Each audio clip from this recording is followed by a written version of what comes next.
Estás escuchando Una canción de Navidad de Charles Dickens, relatado por Agustina Mereles.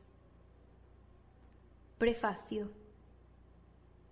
En este pequeño libro de fantasmas he intentado evocar el fantasma de una idea que no ponga a mis lectores de mal humor consigo mismos, con el otro, con la época navideña o conmigo. Ojalá hechice agradablemente a sus hogares y nadie desee dejar de leerlo. Su devoto amigo y servidor, Charles Dickens. Primera estrofa. El fantasma de Marley. Empecemos por decir que Marley estaba muerto. No hay ninguna duda al respecto. El acta de su defunción la habían firmado el clérigo, el escribano, el agente de la funeraria y el principal miembro de la comitiva fúnebre. Scrooge la había firmado, y el nombre de Scrooge era bueno en la bolsa, en cualquier papel sobre el que pusiera la mano. El viejo Marley estaba tan muerto como el clavo de una puerta. Cuidado, no estoy diciendo que yo conozca por experiencia propia lo que tiene particularmente de muerto el clavo de una puerta. En lo personal, me hubiera inclinado a considerar el clavo de un ataúd como la pieza de ferretería más muerta que se pueda obtener en los comercios del ramo. Pero el dicho refleja la sabiduría de nuestros ancestros. ¿Qué sería de nuestro país si lo alterara con mis manos impías? Me permitirán entonces que repita enfáticamente que Marley estaba tan muerto como el clavo de una puerta. ¿Scrooge sabía que estaba muerto? Por supuesto que lo sabía. ¿Cómo podría ser de otra manera? Scrooge y él fueron socios por no sé cuántos años. Scrooge era el único ejecutor de su testamento, su único administrador, su único beneficiario, su único heredero universal, su único amigo y el único que fue a su entierro. Y ni siquiera Scrooge se vio tan terriblemente afectado por el triste acontecimiento como para no actuar como un excelente hombre de negocios aún el mismo día del funeral, que celebró con una oferta muy tentadora. La mención del funeral de Marley me lleva a donde comencé. No hay ninguna duda de que Marley estaba muerto. Esto debe comprenderse claramente, o nada maravilloso puede proceder de la historia que estoy por relatar. Si no estuviéramos convencidos a la perfección de que el padre de Hamlet ha muerto antes de que comience la pieza, sería tan poco digno de atención el que salga a dar un paseo nocturno con viento del este por las murallas de su propio castillo. Así como que cualquier otro caballero de mediana edad se dé vuelta abruptamente, de noche, en un lugar ventoso, digamos, por ejemplo, el cementerio de la Catedral de St. Paul, para dejar literalmente paralizado de horror a su impresionable hijo. Scrooge nunca borró de la entrada el nombre del viejo Marley. Ahí estaba todavía, años después, sobre la puerta del almacén, Scrooge y Marley. La firma se conocía como Scrooge y Marley. A veces, personas nuevas en el negocio llamaban Scrooge a Scrooge y otras veces lo llamaban Marley, pero él respondía a ambos nombres. Le era exactamente lo mismo. Ah, pero era duro como la masa de un mortero este Scrooge. Un viejo tacaño que todo lo estruja, lo exprime, lo explota, lo araña y lo agarra. Duro y cortante como el pedernal del que ningún eslabón sacó jamás generoso fuego. Callado y hermético, y solitario como una ostra. El frío de su interior congelaba sus viejas facciones, helaba su puntiaguda nariz, marchitaba sus mejillas, endurecía su paso, y se lo escuchaba nítidamente en su voz irritante. Una escarcha canosa cubría su cabeza y sus cejas, y su nervudo mentón. Su propia baja temperatura iba siempre consigo, enfriaba su oficina en los días de mucho calor y no la caldeaba ni un grado para Navidad. El frío y el calor exteriores ejercían poca influencia sobre Scrooge. No había calores que lo entibiaran, ni frío invernal que lo estremeciera. No soplaba viento más punzante que él, ni nieve que cayera más empeñada en su propósito, ni las ráfagas de lluvia eran menos abiertas a las súplicas. El mal tiempo no sabía por dónde atraparlo. La lluvia más copiosa y la nieve y el granizo y la helada podían hacer valer sobre él una sola ventaja. A veces, piadosamente, amainaban. En tanto Scrooge, jamás. Nadie lo detenía nunca por la calle para decirle con mirada alegre: «Mi querido Scrooge, ¿cómo estás? ¿Cuándo vas a venir a visitarme?» Ningún mendigo le suplicaba que le regalara unas monedas. Ningún niño le preguntaba la hora. Ningún hombre ni ninguna mujer le interrogaron a Scrooge en toda su vida el camino para ir a algún lado. Hasta los perros de los ciegos parecían conocerlo, y cuando lo veían venir arrastraban a sus dueños a los umbrales y patios interiores, y luego meneaban sus colas como diciéndoles: «Mi pobre amo en tinieblas, vale más no tener ojos que tener los malvados». Pero ¿qué le importaba a Scrooge? Si era exactamente lo que le gustaba, seguir su ruta por los populosos caminos de la vida, advirtiendo a toda humana simpatía que tuviera distancia. Eso era para Scrooge lo que los golosos considerarían una delicia. Una vez, hace mucho tiempo, era el mejor de los días del año, el día de Nochebuena. El viejo Scrooge estaba atareado en su despacho. El clima era frío, triste, crudo y además nublado. Podía escuchar a la gente que pasaba por las callejuelas resoplando, golpeando sus manos sobre el pecho y pateando con sus pies sobre las piedras del pavimento para calentarlos. Los relojes de la ciudad acababan de dar las 3, pero ya estaba bastante oscuro.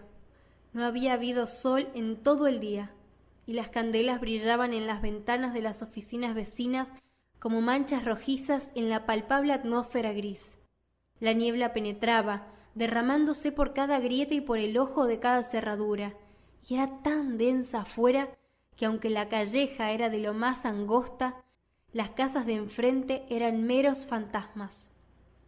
Al ver cómo avanzaba la plomiza nube de niebla y se dejaba caer sobre todo, se hubiera podido pensar que la naturaleza había instalado allí cerca una fábrica de nubes. Scrooge tenía abierta la puerta del despacho, de modo de poder vigilar a su empleado que, un poco más allá, en una estrecha dependencia lúgubre, una especie de depósito, copiaba cartas. Scrooge tenía en su chimenea un fuego muy pequeño, pero el fuego del empleado era tanto más pequeño que parecía de un solo carbón. No obstante, no podía avivarlo, porque Scrooge tenía la caja de carbón en su propia habitación, y era seguro que no bien el empleado entrara con la pala, el amo anunciaría que debían despedirse. Por tal motivo, se había puesto su bufanda blanca y trataba de calentarse con la vela, esfuerzo en el que no tenía éxito, dado que era un hombre de poca imaginación. «¡Feliz Navidad, tío! ¡Dios te bendiga!», gritó una voz alegre. Era la voz del sobrino de Scrooge, que había llegado a su lado tan repentinamente que este fue el primer indicio que tuvo de su presencia. «¡Bah!», dijo Scrooge. «¡Tonterías!». Había entrado tanto en calor con su rápida caminata entre la niebla y el frío que estaba totalmente encendido este sobrino de Scrooge. Su cara era colorada y gentil, sus ojos brillaban y de nuevo echó humo a su aliento. «¿La Navidad una tontería, tío?», dijo el sobrino de Scrooge. «Supongo que no estás hablando en serio». «Sí», dijo Scrooge. «Feliz Navidad. ¿Qué derecho tienes tú a ser feliz? ¿Qué razón tienes para ser feliz? Eres bastante pobre». «Veamos entonces», replicó el sobrino jovialmente. «¿Qué derecho tienes tú a ser pesimista? ¿Qué razón para ser agrio? Eres bastante rico». Como a Scrooge no se le ocurrió una respuesta mejor, dijo «Bah», otra vez, seguido de «tonterías». «No seas malhumorado, tío», dijo el sobrino. «¿Cómo no serlo?», respondió el tío. cuando vivo en un mundo de tontos como este. ¡Feliz Navidad! ¡Basta de feliz Navidad! ¿Qué es para ti la Navidad? Sin un tiempo de pagar cuentas sin plata, un tiempo de encontrarte un año más viejo y ni una hora más rico, un tiempo de hacer el balance en todos tus libros y que te cierre en contra. Si pudiera ejecutar mi voluntad, dijo Scrooge indignado, haría que cada idiota que anda por ahí con el feliz Navidad en los labios fuera hervido en su propia salsa y enterrado con una estaca de acebo clavada en el corazón. ¡Lo haría! ¡Tío!, suplicó el sobrino. ¡Sobrino!, replicó el tío fríamente. Festeja las fiestas a tu manera y déjame festejarlas a la mía. ¿Festejarlas?, repitió el sobrino de Scrooge, pero tú no las festejas. Déjame tranquilo entonces, dijo Scrooge, porque a ti te han hecho tanto bien, siempre te hacen tanto bien. Debo aceptar que hay muchas ocasiones en las que pude sacar ventaja y no lo he hecho, replicó el sobrino. Navidad, entre otras, pero sé que al acercarse, siempre pensé en la época de Navidad, más allá de la veneración debida a su nombre y a su origen, si una cosa puede separarse de la otra, como una buena época, como un tiempo amable, de perdón, generoso, el único momento que conozco en el largo calendario del año cuando hombres y mujeres parecen ponerse de acuerdo para abrir sin temor sus cerrados corazones y pensar en quienes están a su alrededor como sus verdaderos compañeros de la jornada hacia la tumba, y no como otra raza de criaturas que van por rutas distintas. Y por eso, tío, aunque nunca puso ni una raspadura de oro o plata en mi bolsillo, creo que me hizo bien y que me hará bien. Entonces, debo decir, bendita sea la Navidad. El empleado aplaudió involuntariamente desde el cuchitril. Al darse inmediata cuenta de lo inoportuno de su gesto, atizó el fuego y extinguió para siempre, al hacerlo, su última débil chispa. «Escucho otro sonido de usted», dijo Scrooge, «y festejará la Navidad con la pérdida de su empleo». «Es usted un orador persuasivo, caballero», agregó volviéndose a su sobrino. «Me pregunto por qué no va al Parlamento». «No te enojes, tío, vamos. Ven a cenar a casa con nosotros mañana». Scrooge dijo que prefería ir al... Sí, completó la frase y dijo que antes iría a ese sitio. «¿Pero por qué?», exclamó el sobrino de Scrooge. «¿Por qué?». «¿Por qué te casaste?», dijo Scrooge.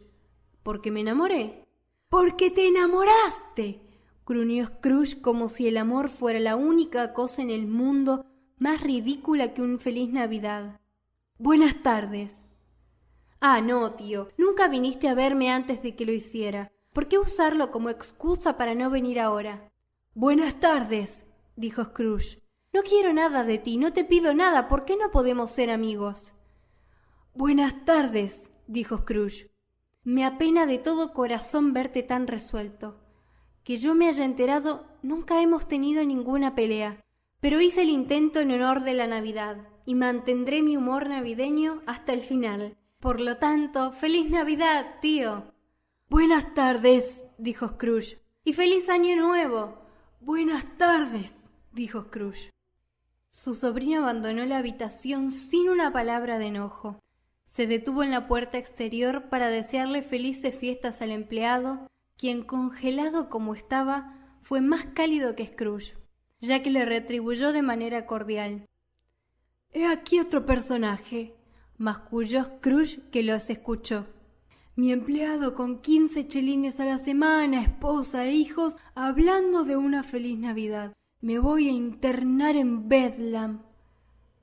Este lunático, al abrir la puerta al sobrino de Scrooge, había dejado entrar a 2 hombres.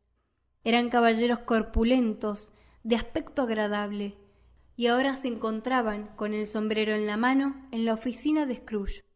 Portaban en sus manos libros y papeles, y lo saludaron con una inclinación de cabeza.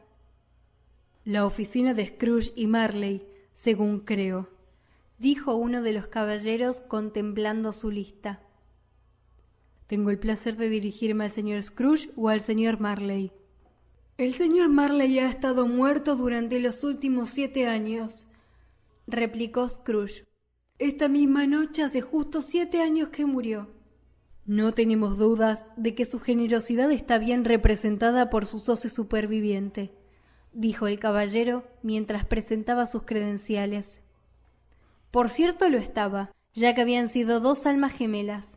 Ante la ominosa palabra generosidad, Scrooge frunció el entrecejo y devolvió las credenciales, sacudiendo la cabeza. En esta época festiva del año, señor Scrooge, dijo el caballero sacando una pluma, es más deseable que nunca el hacer una pequeña provisión para los pobres y destituidos, que en este momento sufren en gran medida.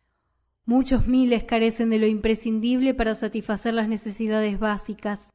Cientos de miles soportan la falta de las comodidades elementales, señor. ¿Acaso no hay prisiones? Muchas prisiones, dijo el caballero y bajó la pluma otra vez. ¿Y los asilos del sindicato? Preguntó Scrooge. ¿Siguen funcionando? Todavía, replicó el caballero. Ojalá pudiera responder que no. ¿La rueda y la ley de pobres siguen en plena vigencia? Ambas muy activas. ¡Oh! Temí por lo que dijeron al principio, que algo los hubiera detenido en su útil tarea, dijo Scrooge. Me alegro de escuchar que no es así. Con la sensación de que apenas proporcionan cristiano consuelo espiritual o corporal a la multitud, replicó el caballero. Unos pocos de nosotros intentamos juntar fondos para comprar algo de comer y de beber para los pobres, y también medios de calefacción. Elegimos esta época porque es el tiempo de todos los tiempos, cuando la necesidad se siente más agudamente y la abundancia se regocija. ¿Con cuánto lo anoto? ¡Con nada!, respondió Scrooge. ¿Desea permanecer en el anonimato? Deseo que me dejen en paz, dijo Scrooge.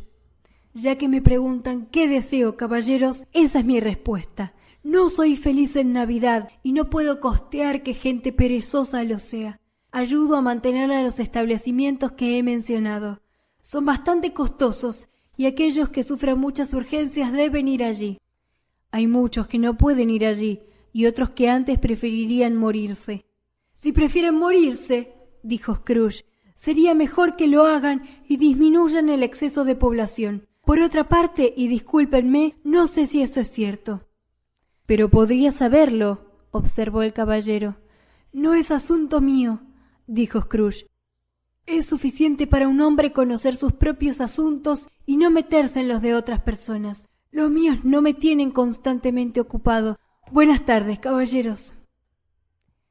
Viendo a las claras que sería inútil seguir insistiendo en su objetivo, los caballeros se retiraron. Scrooge retomó su trabajo con una opinión de sí mismo mejorada y en un estado de ánimo más jocoso de lo que le era habitual. Mientras tanto, la niebla y la oscuridad se habían vuelto tan espesas que muchas personas andaban de un lado a otro con hachas llameantes, ofreciendo sus servicios para ir delante de los caballos de los carruajes y guiarlos en su camino. La antigua torre de una iglesia, cuya vieja campana ceñuda estaba siempre mirando furtivamente a Scrooge a través de una alta ventana gótica de la pared, se había vuelto invisible y marcaba las horas y los cuartos entre las nubes, con trémulas vibraciones como si sus dientes estuvieran castañeando allá arriba en su helada cabeza. El frío era intenso. En la calle principal, en una esquina de la calleja, algunos trabajadores estaban arreglando las tuberías de gas y habían encendido un gran fuego en un brasero, alrededor del cual se habían reunido un grupo de hombres y niños harapientos, que se calentaban las manos y parpadeaban extasiados delante del resplandor. La espita del agua, abandonada a su soledad, de muy mal humor, había congelado sus aguas y las había transformado en misántropo hielo. Los resplandores de las tiendas, donde ramitos de acebos y de bayas se resquebrajaban al calor de las lámparas de sus vidrieras, ponían coloradas las caras de los que pasaban. El comercio de los vendedores de pollos y de los tenderos se transformó en un entretenimiento espléndido. un glorioso juego teatral, con el que era casi imposible creer que tuvieran algo que ver principios tan insípidos como la compra y la venta. El señor alcalde, en la fortaleza de la poderosa alcaldía, dio órdenes a sus 50 cocineros y panaderos para celebrar la Navidad como debe hacerse en la casa de un alcalde, y hasta el pequeño sastre, a quien había descontado 5 chelines el lunes anterior por andar por las calles borracho y peleador, agitaba en su desván el budín de Navidad para el día siguiente, mientras su delgada esposa y el bebé salían de excursión a comprar la carne. Todavía más neblinoso y más frío, un frío que taladra, que busca, que muerde. Si el buen Sandustán hubiera apenas pellizcado la nariz del diablo con un clima tal, en lugar de usar sus herramientas habituales, por cierto que éste no hubiera dejado de bramar vigorosamente. El propietario de una joven e insuficiente nariz, roído y mascado por el hambriento frío, como los huesos son roídos por los perros, se inclinó por el ojo de la cerradura de Scrooge para obsequiarle un villancico navideño, pero al primer son de «Quiera Dios, feliz caballero, que hoy nada lo entristezca», Scrooge agarró la regla con tanta energía que el cantante huyó presa del pánico, abandonando la cerradura por las más sociables niebla y escarcha. Por fin llegó la hora de cerrar el despacho. Scrooge bajó de su taburete de mala gana y admitió tácitamente el hecho ante su expectante empleado en el cuchitril, que al instante apagó su bujía y se puso el sombrero. «Supongo que mañana querrás el día libre», dijo Scrooge. «Si le parece oportuno, señor». «No es oportuno», dijo Scrooge, «y no es justo. Si yo te descontara media corona por el día, sentirías que es un abuso. ¿O me equivoco?» El empleado sonrió débilmente. «Y, sin embargo», dijo Scrooge, «no piensas que abusas de mí cuando te pago el salario de un día que no trabajas». El empleado hizo notar que era solo una vez al año. «Una pobre excusa para atacar el bolsillo de un hombre cada 25 de diciembre», dijo Scrooge mientras se abotonaba hasta el cuello su abrigo gris. «Pero supongo que debes tomarte todo el día. Estate aquí bien temprano pasado mañana». El empleado prometió que así sería, y Scrooge salió con un gruñido. La oficina se cerró en un suspiro, y el empleado, con los largos cabos de su bufanda blanca colgando hasta su cintura, porque no se vanagloriaba de usar sobre todo, bajó patinando por las aceras de Cornhill, detrás de una banda de muchachos, en honor de la víspera de Navidad, y luego corrió hacia su casa en Camden Town, tan rápido como pudo, para jugar al gallito ciego. Scrooge comió su melancólica cena en la melancólica taberna de siempre y, habiendo leído todos los periódicos y engañado el resto de la tarde con su libro de cuentas, se fue a casa a dormir. Vivía en un departamento que había pertenecido una vez a su difunto socio. Consistía en un conjunto lúgubre de habitaciones en un amenazador conglomerado de edificios que se abrían sobre un patio. Este patio tenía tan poco que hacer en ese lugar que uno podía imaginar que debería de haber llegado corriendo cuando el edificio era joven, mientras jugaba quizás a las escondidas con otras casas, y que luego debió de olvidar su camino de regreso. Ahora era un edificio bastante viejo y tétrico, ya que nadie vivía allí salvo Scrooge, porque los otros cuartos se usaban como oficinas. El patio estaba tan oscuro que hasta Scrooge, que conocía cada una de sus baldosas, tuvo que ir tanteando con sus manos. La niebla y la escarcha colgaban de tal modo alrededor del negro portal de entrada en la casa que parecía como si el genio del invierno hubiera sentado en el umbral en pesarosa meditación. Pues bien, es un hecho que el llamador de la puerta no tenía nada en absoluto de particular, salvo el ser muy grande.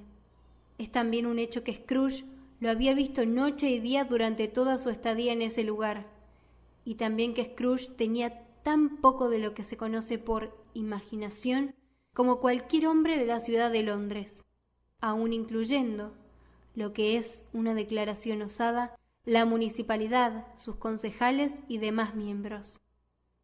Tengamos presente también que Scrooge no le había dedicado un solo pensamiento a Marley desde esa tarde, cuando había mencionado los 7 años transcurridos desde su muerte. Y entonces que alguien me explique, si puede, cómo sucedió que Scrooge, con su llave puesta en el cerrojo de la puerta, vio en el llamador, sin ninguna transición, no un llamador, sino la cara de Marley. La cara de Marley.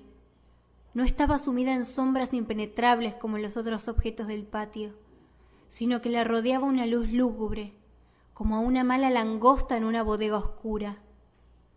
No estaba enojada ni furiosa, sino que miraba a Scrooge como Marley solía mirarlo, con sus anteojos fantasmales dados vueltas sobre su frente fantasmal. El pelo se encontraba curiosamente revuelto, como por efectos de la respiración o del aire caliente, y aunque los ojos estaban abiertos por entero, estaban completamente inmóviles. Todo esto, más la palidez de su piel, lo hacía horrible, pero con un horror que parecía ir más allá de la expresión de su cara y escapar a su control. Cuando Scrooge observó con fijeza este fenómeno, era otra vez un llamador. Decir que no se sobresaltó o que no corrió por su sangre una extraña sensación que le era ajena desde la infancia sería una mentira. Pero puso la mano sobre la llave que había soltado, la giró resueltamente, entró y encendió su candela. Hizo una pausa, en un momento de duda, antes de cerrar la puerta, y miró primero con cuidado a sus espaldas, como si esperara la aterrorizadora vista de la coleta de Marley en el vestíbulo. Pero no había nada detrás de la puerta, excepto las tuercas y tornillos que mantenían el llamador en su lugar. Por lo tanto, dijo, «¡Bah! ¡Qué diablos!», y la cerró de un portazo. El ruido retumbó por toda la casa como un trueno. Cada habitación en el piso de arriba y cada tonel en las bodegas del mercader de vinos en el piso de abajo pareció repiquetear con sus propios ecos. Scrooge no era un hombre de asustarse por ecos. Puso el seguro a la puerta, atravesó lentamente el vestíbulo y se dirigió hacia arriba por las escaleras, también despacio, despabilando su vela mientras caminaba. Uno puede decir, en forma figurada, que se podría conducir sin dificultad un carruaje de 6 caballos por un buen tramo de las viejas escaleras de antaño, pero yo les aseguro que podrían haber hecho subir un coche fúnebre por esa escalera, y con toda comodidad, con la bolea del lado de la pared y la puerta del lado de la barandilla. La escalera era lo suficientemente ancha como para permitirlo, y aún sobraba espacio. Quizás por esa razón Scrooge pensó que veía marchar, en la oscuridad delante de sí, un carruaje fúnebre. Media docena de las lámparas de gas de la calle no hubieran alcanzado para alumbrar suficientemente la entrada. Por lo tanto, pueden suponer que con la simple vela de cebo de Scrooge estaba bastante oscuro. Hacia arriba fue Scrooge sin que esto le importara un comino. La oscuridad es barata, y a Scrooge le gustaba. Pero antes de cerrar la puerta maciza de su departamento, recorrió las habitaciones para ver si todo estaba en orden. El recuerdo de la cara pareció inspirarle este deseo. Sala de estar, dormitorio, depósito de trastos, todo se encontraba como debía estar. Nadie debajo de la mesa, nadie debajo del sofá.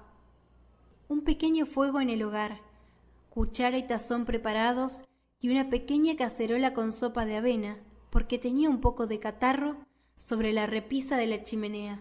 Nadie debajo de la cama, nadie dentro del ropero, nadie metido en su bata que colgaba en actitud sospechosa contra la pared. El depósito, como siempre, viejas pantallas de chimenea, zapatos viejos, 2 canastas de pescado, aguamaniles con 3 patas y un atizador. Bastante satisfecho cerró la puerta y se aisló en el interior.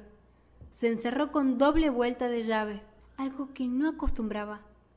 De esta manera, a resguardo de cualquier sorpresa, se sacó la corbata, se puso la bata, las chinelas y la gorra de dormir, y se sentó delante del fuego a tomar su avena. Era un fuego muy débil, por cierto, una nada para una noche tan cruel. Se vio obligado a sentarse muy cerca y a inclinarse hacia él antes de poder extraer la más mínima sensación de tibieza de tan copioso combustible. La chimenea era antigua, construida por algún mercader holandés hacía mucho tiempo, y estaba decorada con exóticos azulejos holandeses con dibujos que ilustraban las sagradas escrituras. Había Caínes y Abeles, hijas del faraón, reinas de Saba, mensajeros angélicos que descendían a través del aire en nubes como colchones de plumas, Abrahames, Baltasares, apóstoles haciéndose a la mar en barcas que parecían salseras, cientos de rostros que merecían atraer sus pensamientos. Y aún así, esa cara de Marley, muerto hacía 7 años, surgía como la vara del antiguo profeta y lo devoraba todo. Si la superficie de cada baldosa hubiera estado, al principio, en blanco, y hubiera tenido el poder de suscitar en ella alguna imagen que proviniera de los inconexos jirones de sus pensamientos, hubiera habido una copia de la cabeza del viejo Marley en cada una de las baldosas. —¡Tonterías! —dijo Scrooge, y caminó a largos pasos por la habitación. Luego de andar un poco, se volvió a sentar. Cuando echó su cabeza hacia atrás en la silla, sucedió que su mirada se posó en una campana fuera de uso que colgaba en el cuarto y comunicaba, por alguna razón, con una habitación del piso más alto del edificio. Con gran sorpresa y con un extraño e inexplicable temor, vio que la campana empezaba a balancearse. Se movió al principio tan suavemente que apenas emitió sonido, pero pronto sonó con fuerza, y lo mismo hizo cada campana de la casa. Esto debe haber durado medio minuto, 1 minuto a lo sumo, pero pareció 1 hora. Las campanas cesaron del mismo modo que habían comenzado, juntas. Las sucedió un ruido de metales, desde las profundidades inferiores, como si alguien estuviera arrastrando una pesada cadena sobre los toneles de la bodega del comerciante de vinos. Scrooge recordó entonces que había escuchado que, a los fantasmas de las casas embrujadas, se los describía arrastrando cadenas. La puerta de la bodega se abrió repentinamente con un sonido estruendoso, y entonces escuchó el ruido mucho más fuerte en los pisos de abajo. Luego subió las escaleras. Después llegó directo a su habitación. —¡Todavía son tonterías! —dijo Scrooge. —No voy a creerlo.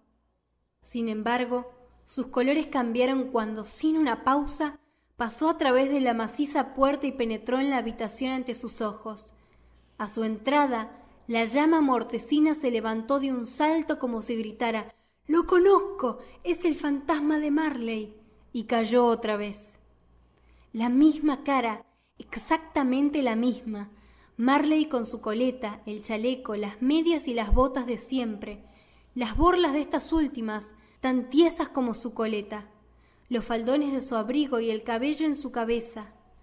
Arrastraba una cadena que estaba enganchada alrededor de su cintura. Era larga y lo envolvía como una cola. Estaba formada, Scrooge pudo observarla bien de cerca, por cajas metálicas, llaves, cerrojos, libros de contaduría, escrituras y pesadas bolsas de hierro forjado.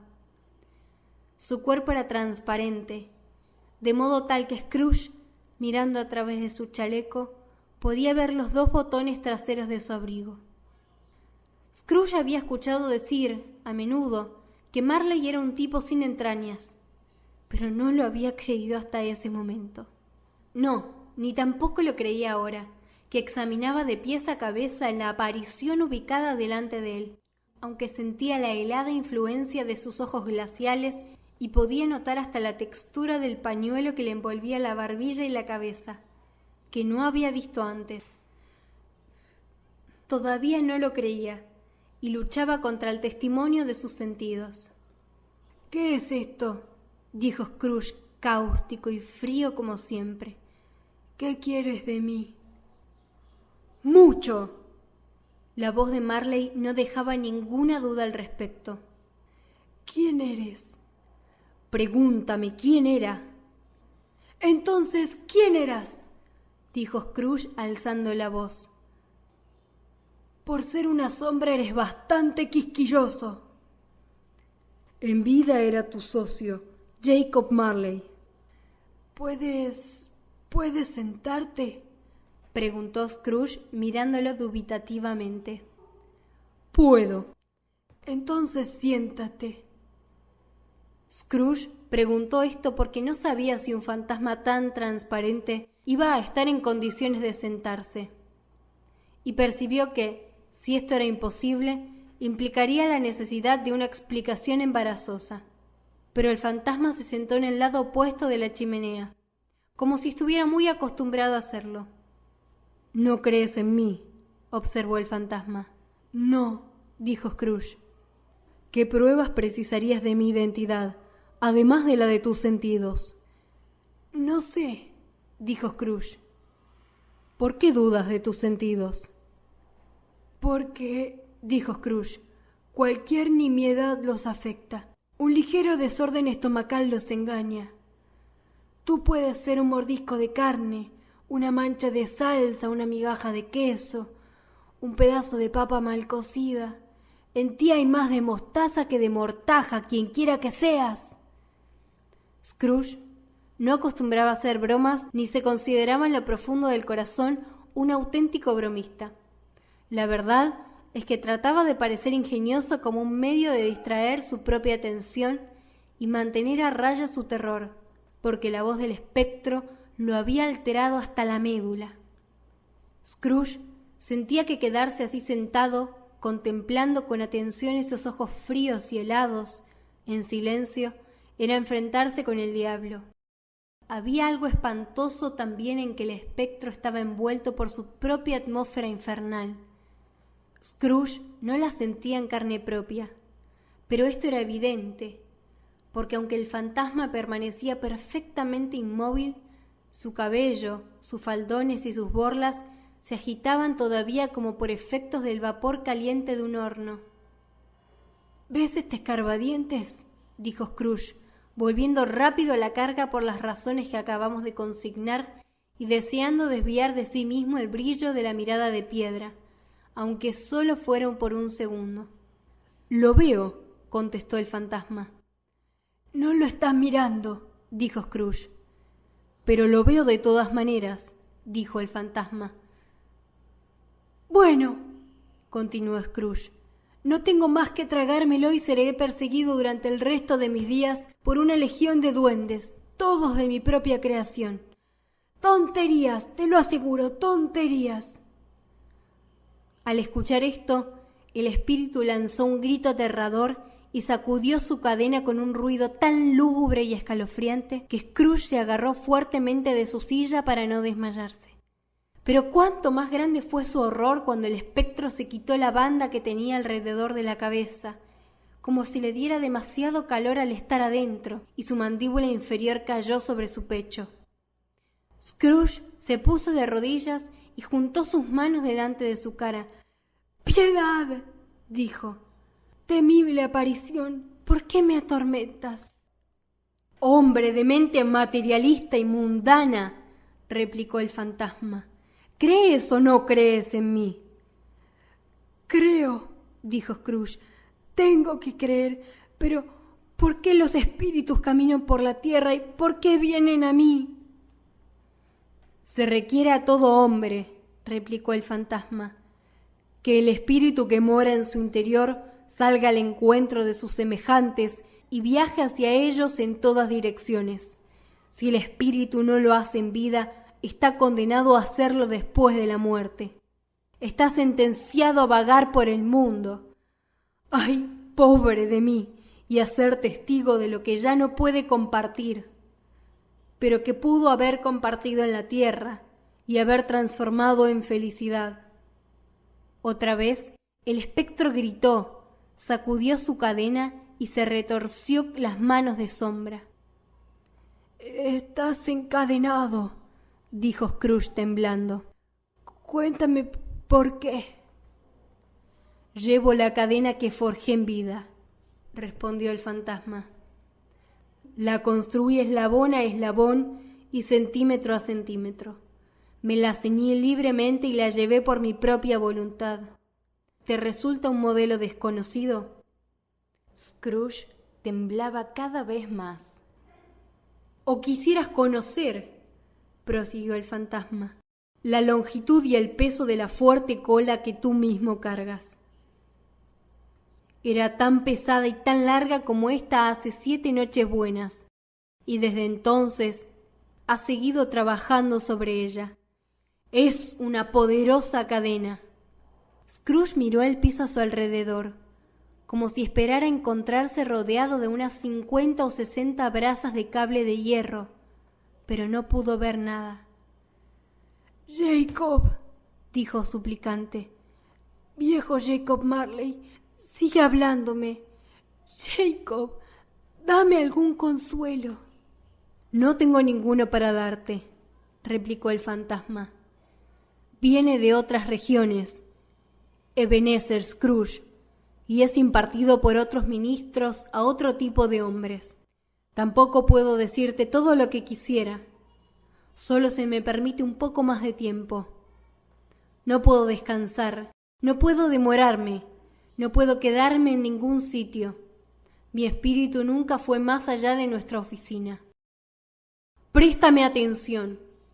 En vida, mi espíritu nunca vagó más allá de los estrechos límites de la madriguera de nuestra casa de cambios, y ahora tengo por delante fatigosos viajes».